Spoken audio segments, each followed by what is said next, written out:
নানা দাবিতে আন্দোলনে উত্তাল দিনাজপুরের হাজী দানেশ বিজ্ঞান ও প্রযুক্তি বিশ্ববিদ্যালয়। একদিকে শিক্ষকদের দাবি দেওয়া, অন্যদিকে শিক্ষার্থীদের অবস্থান। আন্দোলনের কারণে সেশন জটে পড়েছে সাধারণ শিক্ষার্থীরা। শিক্ষক লাঞ্ছনাকারীদের বিচার, বেতন বৈষম্য নিরসন, প্রক্টরের অপসারণ সহ কয়েক দফা দাবিতে গত বছরের 14 নভেম্বর থেকে আন্দোলন শুরু করে শিক্ষকদের একাংশ। তাদের সাথে একাত্মতা প্রকাশ করে বিবৃতি দেন 61 জন শিক্ষক।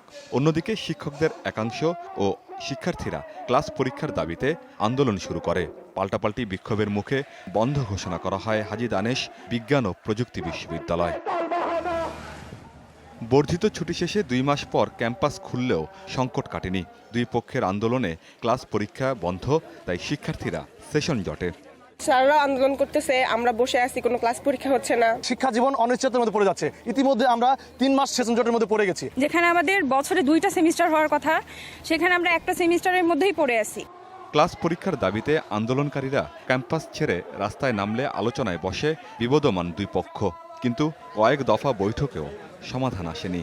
14 তারিখে শিক্ষকরা গিয়েছিল তাদের বেতন বৈষম্য দূর করার জন্য, ওইটা সলিউশন না করে 29 তারিখে যে ঘটনা করলো তার জন্য 2 জন শিক্ষককে বরখাস্ত করলো। এর জন্য কিন্তু আন্দোলন। প্রথম দাবি হচ্ছে যে আমাদের যে রেজিস্ট্রার, প্রক্টর এবং স্টুডেন্ট অ্যাডভাইজার তাদেরকে বহিষ্কারপূর্বক আমাদের যে প্রচলিত যে আমাদের বিশ্ববিদ্যালয়ে নিয়মকানুন আছে বেতন বৈষম্য দূর করে, এটা আমরা অনেক রিকোয়েস্ট করেছি।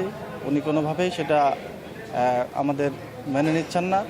সংকট থেকে উত্তরণের উপায় খুঁজতে ভিসি ছুটছেন বিশ্ববিদ্যালয় মঞ্জুরি কমিশনে। রেজিস্ট্রার জানালেন 27 জানুয়ারির মধ্যে কেটে যাবে সব অনিশ্চয়তা।